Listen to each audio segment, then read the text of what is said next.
So that was the narratological aspect. Now let's briefly look at those first 12 verses, Mark 1, 1 to 12, from the social scientific aspect. From this aspect, we expect to see sameness preeminent as the defining theme of the first motif for the hero god and the villain god. However, Jesus doesn't conform to this expectation of myth culture, as we've already seen. As we just saw, the first 12 verses of the account are solely expressive of Jesus' unique divine distinction. No agents of the pattern of myth culture of sameness are mentioned here unless we consider all people, that is, all sinners, because sin is the only malefactor identified there. So, even there, though, the sins of Israel and the nations from which Jesus has come to save them also doesn't conform to the expected mythological type of chaos monster. It's not the kind of enemy we expect to encounter. So that's subversive of the meaning of myth. And at this point in the book, Jesus' Myth, on page 110, I say that sin can't be said to be in a dyadic or mimetic double relation with Jesus. And in a sense, that's true, but as I read that again the other day, I wonder if it's entirely accurate, because in fact, I've argued elsewhere in the book that the dyadic or mimetic double relationship is the definition of sin.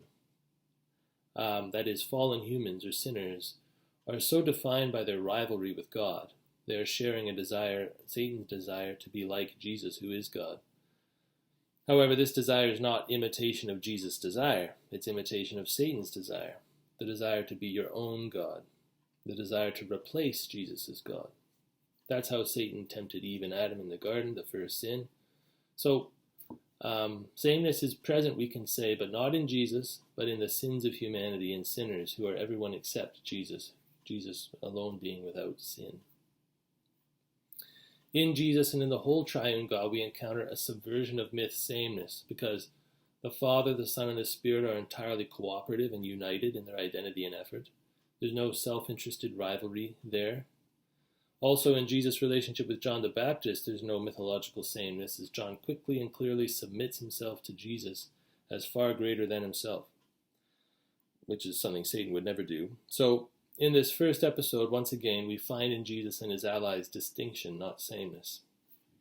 Sameness is found in everyone except Jesus and his allies.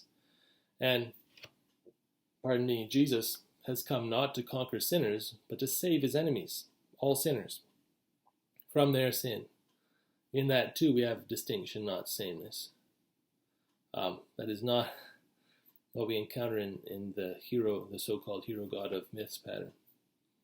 And it shouldn't be overlooked here what's commonly and rightly observed, which is that while myth culture is about engaging in sameness to elevate oneself at the expense of others to make oneself God, Jesus, who already is God, lowers himself, humbles himself from the highest throne of heaven to the lowest servant of men on earth, making himself man, and not to be a rival of men who are his enemies, but to be the servant savior of his enemies. All of this distinguishes Jesus completely from the sameness of myth's pattern.